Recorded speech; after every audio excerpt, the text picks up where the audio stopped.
திருவண்ணாமலை மாவட்டம் ஆரணி அருகே திரௌபதி அம்மன் ஆலயத்தில் அக்னி வசந்த விழாவில் துரியோதனன் படுகளம் வெகு விமர்சையாக நடைபெற்றது.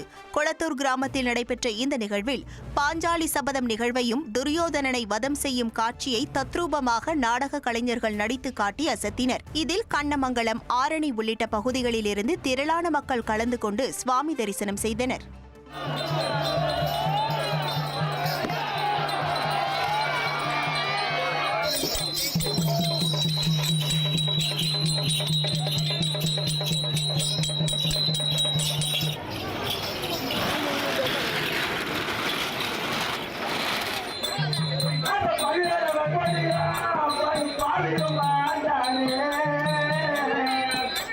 திருவண்ணாமலை மாவட்டம் வந்தவாசி அருகே காரணை கிராமத்தில் ஸ்ரீ திரௌபதி அம்மன் கோவிலில் அக்னி வசந்த விழாவை முன்னிட்டு துரியோதனன் படுகளம் நிகழ்ச்சி நடைபெற்றது.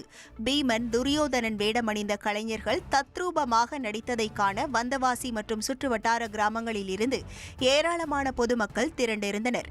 முன்னதாக அம்மனுக்கு சிறப்பு அபிஷேக ஆராதனைகள் நடைபெற்றன.